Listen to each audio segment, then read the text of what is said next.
कृष्णा, राधे राधे। आप सभी को पौष माह के शुभारंभ की हार्दिक शुभकामनाएं। हिंदू धर्म में पौष माह का विशेष महत्व माना गया है। इस पूरे महीने में भगवान सूर्य देव को अर्घ्य देने से शुभ फलों की प्राप्ति होती है। इसके अलावा इस महीने में पितरों का पिंडदान, तर्पण और श्राद्ध करना भी शुभ माना जाता है। ऐसा करने से घर में सुख शांति के साथ सौभाग्य का वास होता है। सूर्य देव की उपासना करने से समाज में खूब मान सम्मान मिलता है। पूरे ब्रह्मांड को प्रकाशित करने वाला भगवान भास्कर न सिर्फ संपूर्ण संसार के कर्ता धर्ता हैं, बल्कि नवग्रहों के अधिपति भी माने जाते हैं। सूर्य देव एक ऐसे देव हैं जिनके दर्शन के बिना किसी के भी दिन की शुरुआत नहीं होती है। पौष का महीना और रविवार का दिन सूर्य देव को समर्पित होता है। पौष के पूरे महीने भगवान सूर्य देव की पूजा पाठ करके जल चढ़ाना चाहिए। ऐसा करने से भगवान सूर्य देव की कृपा हमारे पूरे परिवार पर बनी रहती है। उगते हुए सूर्य को, यानी कि जब सूर्य ललिमा लिए होता है, उस समय सूर्य को प्रणाम करना प्रगति की निशानी होती है। इसलिए सुबह सुबह स्नान करके उदय होते हुए सूर्य के दर्शन अवश्य करने चाहिए। सूर्य देव की पूजा करने के लिए सबसे पहले हमें सूर्य उदय से पहले उठकर स्नान करना होता है। उसके बाद में उगते हुए सूर्य का दर्शन करते हुए उन्हें जल से अर्घ्य देना चाहिए। देते समय सूर्य देव के मंत्रों का जाप करना चाहिए, जैसे ओम गृणे सूर्याय नमः, ओम आदित्याय नमः, ओम भास्कराय नमः। इन मंत्रों का 3 बार जाप करते हुए जल का अर्घ्य देना चाहिए। जिस लोटे से आप अर्घ्य देते हैं वो तांबे का होना चाहिए और उसे जल से भरकर उसके अंदर रोली मिलाएं और लाल फूल डालकर अर्घ्य देना चाहिए। जब भी आप अर्घ्य देते हैं तो आपकी नज़रें लोटे की धारा की ओर होनी चाहिए। जल की धारा में सूर्य का प्रतिबिंब देखना चाहिए और लोटे को इस प्रकार पकड़ना चाहिए कि लोटे का जल आपके हाथों को या आपकी उंगलियों को ना छुए और नहीं नीचे गिरते हुए जल के छींटे आपके पैरों पर पड़ें। अर्घ्य देने के बाद में जहाँ पर आप खड़े हैं वहाँ पर 3 बार प्रदक्षिणा करनी चाहिए और हाथ जोड़कर सूर्य देव को नमस्कार करना चाहिए। आज पौष माह का पहला दिन है, तो आज हम शुरुआत करते हैं पंचदेव की कथाओं से। इन कथाओं को पौष के महीने में रोजाना पूरे श्रद्धा भाव से सुनना चाहिए, जिससे हमारे परिवार पर सूर्य देव की कृपा दृष्टि हमेशा बनी रहती है। तो आइए शुरुआत करते हैं गणेश जी की कहानी से। गणेश जी रिद्धि सिद्धि के दाता और विघ्न विनाशक देवता हैं, जो पूजा अर्चना से प्रसन्न होकर अपने भक्तों की हर बाधा को दूर करके सुख सौभाग्य और धन धान्य के भंडार भर देते हैं। तो शुरू करते हैं गणेश भगवान की कथा। सबसे पहले कमेंट बॉक्स में गणेश भगवान की जय हो अवश्य लिखना। एक बार गणेश जी बहुत ही सुंदर गांव से गुजर रहे थे। इस गांव के खेत बहुत ही हरे भरे थे। सुबह का समय था। ठंडी ठंडी हवा का आनंद लेते हुए गणेश जी मूषक पर सवार होकर चले जा रहे थे।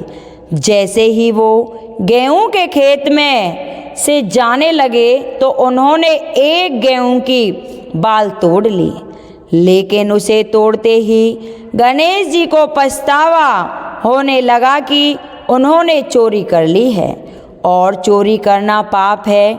चोरी का दोष मेरे माथे लग गया है। अब मैं इस कलंक को कैसे दूर करूं? फिर गणेश जी ने देखा कि वे गेहूं के 12 दाने थे, तो वो गेहूं के खेत के मालिक की खोज करने लगे और ढूंढते हुए उसके घर तक पहुंच गए। वह एक सेठ जी का खेत था। तो गणेश जी वहां जाकर सेठ जी से कहने लगे कि सेठ जी, मुझे काम पर रख लो। तो सेठ जी को उस समय एक बालक की ज़रूरत थी, तो उन्होंने गणेश जी को काम पर रख लिया। अब गणेश जी रोजाना सुबह से लेकर शाम तक सेठ जी के काम में हाथ बटाने लगे। ऐसा करते करते कई दिन बीत गए। एक दिन गणेश जी ने देखा कि सेठानी राख से हाथ धो रही है। तो गणेश जी ने भागकर सेठानी का हाथ पकड़ लिया और मिट्टी से हाथ धुला दिए। यह देखकर सेठ जी सेठानी को बहुत ही गुस्सा आया और उन्होंने जाके सेठ जी से शिकायत कर दी कि आपने ऐसा कैसा लड़का काम पर रखा है जिसे बिल्कुल भी तमीज़ नहीं है। उसने आज मेरा हाथ पकड़ लिया। तो सेठ जी को यह सुनकर बहुत ही गुस्सा आया और गणेश जी को पुकारा। तो गणेश जी आवाज़ सुनकर दौड़कर सेठ जी के पास आए और पूछने लगे कि सेठ जी क्या बात है। तो सेठ जी कहने लगे कि तुमने सेठानी का हाथ क्यों पकड़ा। तो गणेश जी ने कहा कि सेठ जी, मैंने हाथ नहीं पकड़ा, मैंने तो बस यही कहा था कि राख से हाथ मत धो। अगर हम राख से हाथ धोते हैं तो हमारे घर की लक्ष्मी हमेशा नाराज होकर चली जाती है, और मिट्टी से हाथ धोते हैं तो लक्ष्मी लौट आती है। तो सेठ जी सोचने लगे कि गणेश जी की बात ठीक कर रहा है। तो सेठ जी ने गणेश जी को कुछ भी नहीं कहा। ऐसा करते करते कई दिन बीत गए। थोड़े दिनों बाद कुंभ का मेला आया। तो सेठ जी बोले, गणेश जी, मुझे तो घर पर बहुत ज़्यादा काम है। तुम ऐसा करो कि सेठानी को कुंभ के मेले में स्नान करके लेके आओ। तो गणेश जी ने कहा कि ठीक है सेठ जी। आज्ञा मानकर सेठ जी को सेठानी को कुंभ के मेले में लेकर चल गए। वहाँ जाकर गणेश जी ने देखा कि सेठानी तो किनारे पर बैठकर नहा रही थी, धीरे धीरे पानी डाल रही थी। तो गणेश जी से रहा नहीं गया। गणेश जी ने जाकर उनका हाथ पकड़ा और पानी में आगे ले गए। सेठानी तो डर गई और कहने लगी कि गणेशिया, तुम ये क्या कर रहे हो। गणेश जी ने तो सेठानी की एक नहीं सुनी और आगे जाकर गहरे पानी में डुबकी लगाकर घर ले आए। तो घर आकर सेठानी ने गुस्से में आकर सेठ जी से कहा कि गणेश ने आज तो मेरी इज्जत ही नहीं रखी। इतने सारे लोग थे, उनके बीच में मुझे घसीट कर वह आगे पानी में ले गया और वहाँ डुबकी लगाकर बाहर ले आया। तब सेठ जी ने कहा कि गणेश जी, तुमने ऐसा क्यों किया। तो गणेश जी ने कहा कि सेठानी तो किनारे पर बैठकर गंदे पानी में स्नान कर रही थी, इसीलिए मैं उन्हें आगे ले जाकर अच्छे पानी में डुबकी लगाकर लाया हूँ। ऐसा करने से उन्हें अगले जन्म में बड़े राजा और राजपाट मिलेंगे। तो सेठ जी सोचने लगे कि गणेश ठीक कह रहा है, इसमें इसकी कोई गलती नहीं है। तो उन्होंने सेठानी से कहा कि कोई बात नहीं है, गणेश जी तो समझदारी का काम किया है। तुमने यह गणेश से नाराज हो रही हो। तो कुछ दिनों बाद में घर में पूजा पाठ रखी गई। तो जिस समय हवन हो रहा था, सेठ जी ने गणेश जी से कहा कि जाओ सेठानी को बुलाकर लाओ।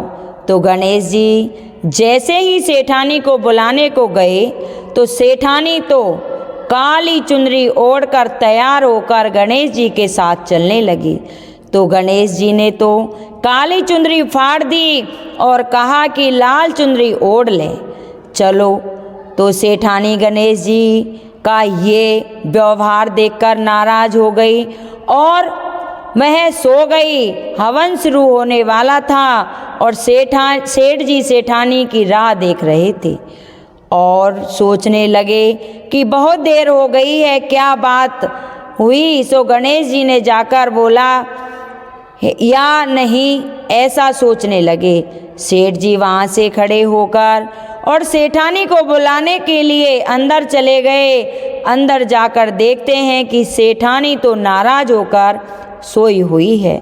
तो सेठ जी ने पूछा कि क्या बात है, हवन हो रहा है, क्या तुम हवन में नहीं आओगी?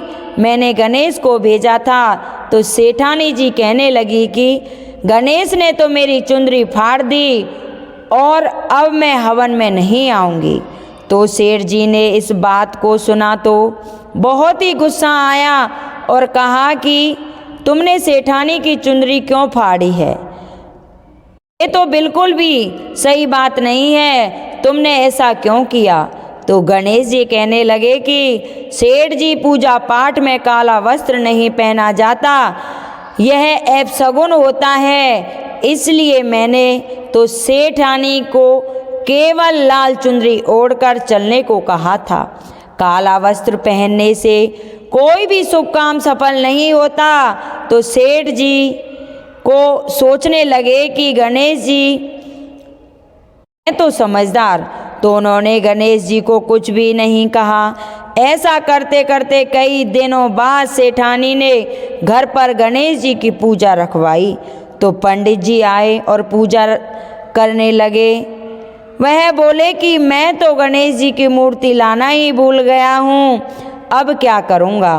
तो गणेश जी बोले कि मेरे को मूर्ति बनाकर विराजमान कर लो, आपकी सारी मनोकामनाएं सफल हो जाएंगी। तो यह बात सुनकर सेठ जी को बहुत ही गुस्सा आया और वह बोले कि अब तक तो सब ठीक था, जो तुम सेठानी के साथ मजाक कर रहे थे, पर आज तो तुमने हद ही कर दी, मेरे से भी मजाक करने लगे हो। तो गणेश जी कहने लगे कि मैं मजाक नहीं कर रहा हूँ, मैं तो सच कह रहा हूँ। ऐसा कहते हुए गणेश जी ने अपना असली रूप धारण कर लिया और पूजा पाठ शुरू हो गई। सारी पूजा पाठ होते ही गणेश जी तो वहाँ से अंतर्ध्यान हो गए। सेठ और सेठानी को बहुत ही धोखा हुआ और वो कहने लगे कि हमारे पास 12 साल से गणेश जी रह रहे थे और हमने उनसे न जाने कौन कौन से काम करवाए थे, हमें तो इसका दोष लगेगा। यह सोच सोचकर सेठ और सेठानी बहुत ही दुखी हो रहे थे।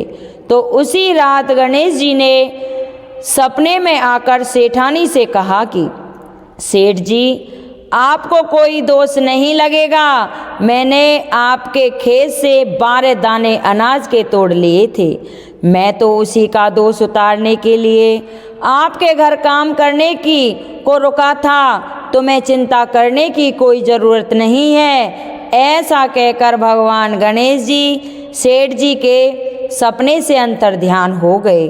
सुबह उठकर सेठ और सेठानी ने देखा कि उनके घर में तो करोड़ों की माया हो गई है, घर में धन ही धन के भंडार भर गए हैं और फिर गणेश जी की कृपा से सेठ और सेठानी पुत्रवान हो गए।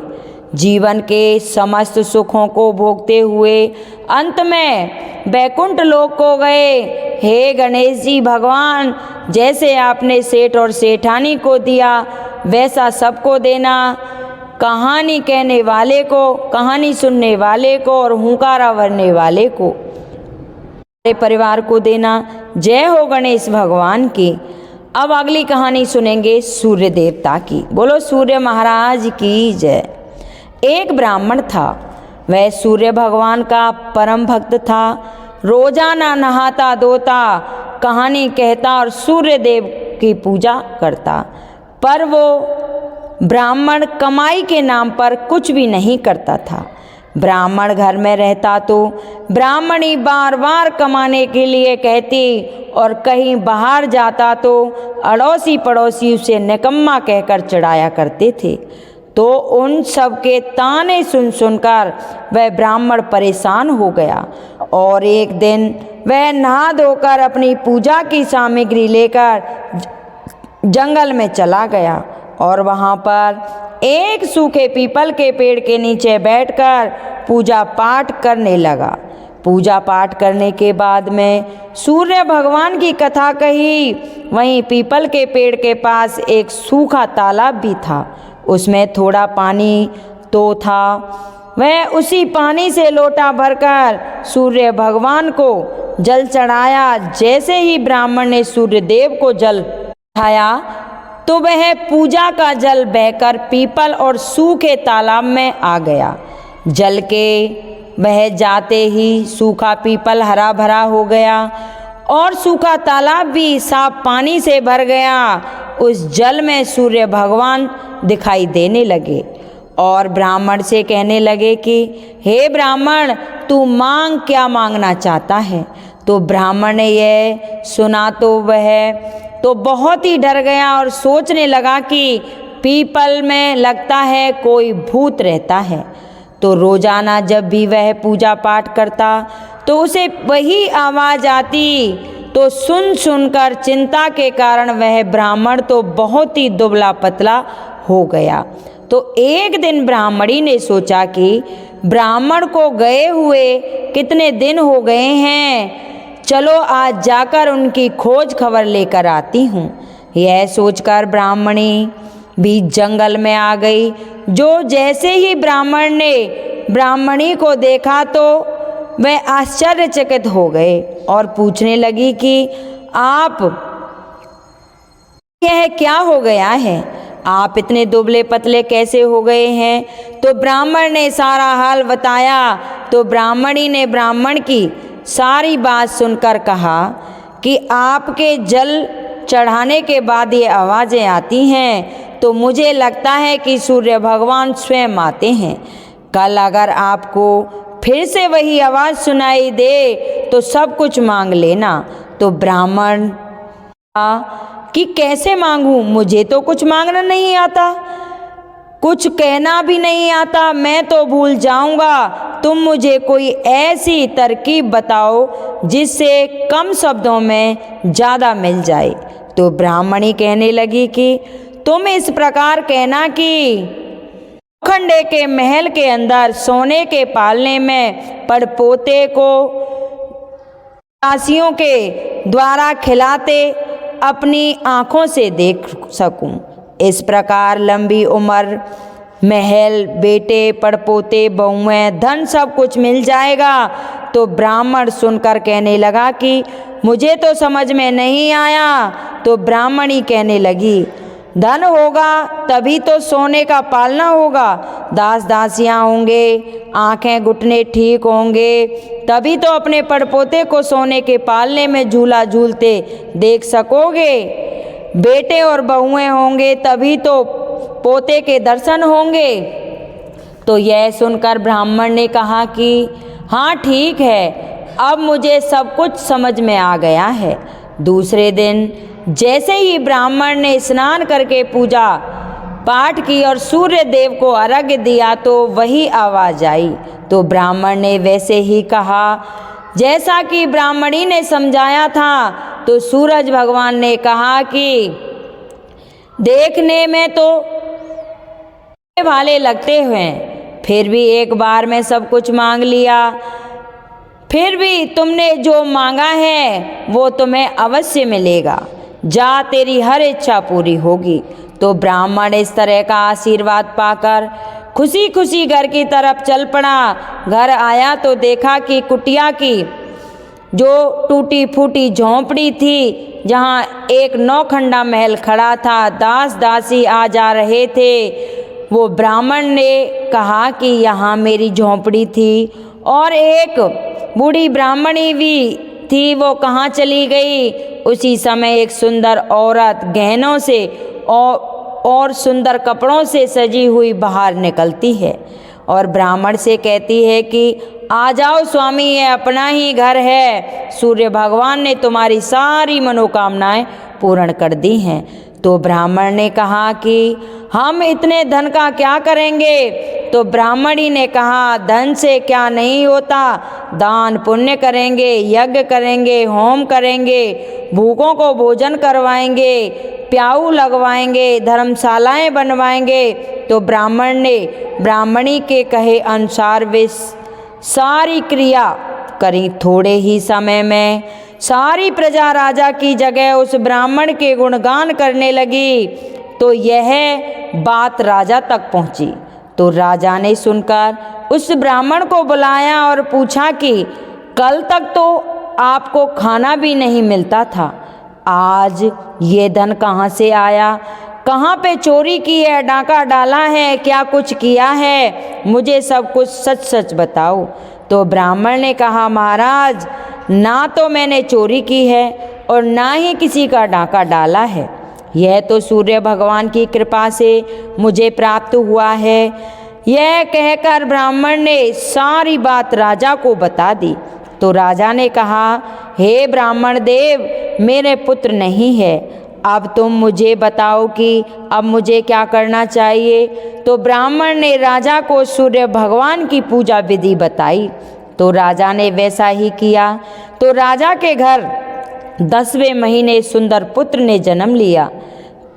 तो सारी में मिठाई बंटवाई और सारे लोग सूर्य भगवान की जय जयकार करने लगे। हे सूर्य भगवान, जैसे आपने ब्राह्मण और राजा की मनोकामनाएं पूर्ण की, वैसे ही सबकी करना। कहानी कहने वाले की, कहानी सुनने वाले की, हुंकारा भरने वाले की, पूरे परिवार की कामना पूर्ण करना। बोलो सूर्य देवता की जय हो। सुनेंगे विष्णु भगवान की कथा। बोलिए विष्णु भगवान की जय।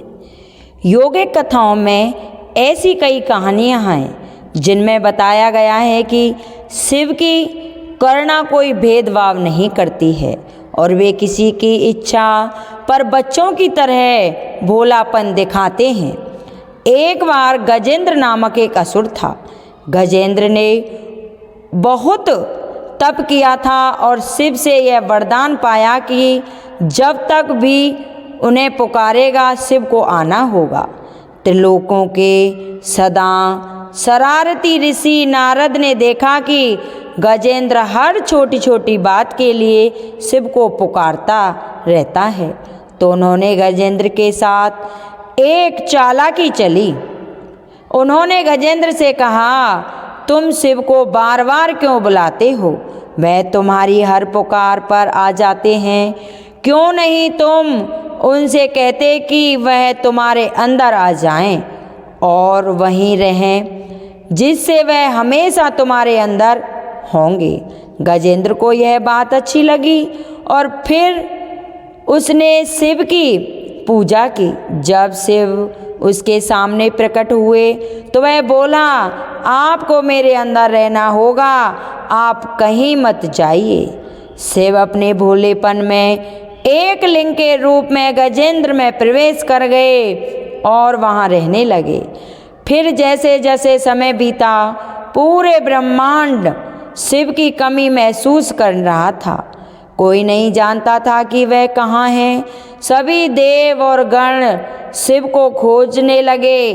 काफ़ी खोजने के बाद जब कोई यह पता नहीं लगा पाया कि वह कहाँ है, तो वह हल ढूंढने के लिए विष्णु के पास, विष्णु जी के स्थान पर गए और उनकी स्थिति देखी और कहा वह गजेंद्र के अंदर हैं। फिर देवों ने उनसे पूछा कि वे शिव को गजेंद्र के अंदर से कैसे निकाल सकते हैं, क्योंकि गजेंद्र शिव को अपने अंदर रखकर अमर हो गया था। हमेशा की तरह विष्णु सही चाल लेकर आए। देवगण शिव भक्तों का रूप धरकर गजेंद्र के राज्य में आए और बहुत भक्ति के साथ शिव की स्तुति गान करने लगे। शिव का महान भक्त होने के कारण गजेंद्र ने इन लोगों को अपने दरबार में आकर गाने और नाचने का न्योता दिया। शिव भक्तों ने के वेश में देवों का यह दल आया और बहुत भावनाओं के साथ, बहुत भक्ति पूर्वक वे शिव के लिए भक्ति गीत गाने लगे और नाचने लगे। शिव जो गजेंद्र के अंदर बैठे हुए थे, जब खुद को रोक नहीं सकते थे, उन्होंने जवाब देना ही था, तो वह गजेंद्र के टुकड़े टुकड़े करके उससे बाहर निकल आए। बोलिए विष्णु भगवान की जय, बोलिए शंकर भगवान की जय। अब सुनेंगे विष्णु भक्ति की एक और कथा। शिव की पूजा देवता और राक्षस, देव, असुर, श्रेष्ठ और अधम दोनों करते हैं। वह हर किसी के लिए महादेव हैं। विष्णु भी उनकी पूजा करते हैं। विष्णु की शिव भक्ति को बताने वाली एक बहुत ही सुंदर कहानी है। एक बार विष्णु ने शिव से वादा किया कि वह शिव को 1008 कमल अर्पित करेंगे। वह कमल के फूलों की तलाश में गए और पूरी दुनिया में खोजने के बाद भी उन्हें सिर्फ 1007 कमल के फूल मिले। एक कम था। उन्होंने आकर सब कुछ शिव के सामने रख दिया। शिव ने अपनी आंखें नहीं खोली, वह सिर्फ मुस्कुराए क्योंकि ये कमल कम था। फिर विष्णु ने कहा, मुझे कमल ने कहा जाता है, जिसका अर्थ है कमल के फूलों की तरह आँखों वाला। भगवान, मेरी आँखें किसी कमल की तरह सुंदर हैं, तो मैं अपनी एक आँख अर्पित करता हूँ। और उन्होंने तुरंत अपनी दाहिनी आँख निकालकर लिंग पर रख दी। इस तरह की भेंट से प्रसन्न होकर शिवजी ने विष्णु को प्रसिद्धि सुदर्शन चक्र दिया और उन पे खुश हुए और उनको मनवांछित फल का आशीर्वाद दिया। ऐसी भक्ति भाव विभोर भगवान शिव शंकर और करुणामयी विष्णु भगवान हैं।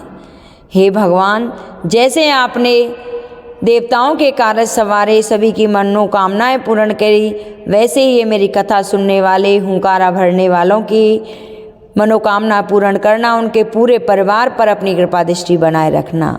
बोलिए विष्णु भगवान की जय। आपको हमारी यह कथा कैसी लगी, कृपया कमेंट बॉक्स में ज़रूर बताएं और कमेंट बॉक्स में जय विष्णु भगवान की अवश्य लिखें।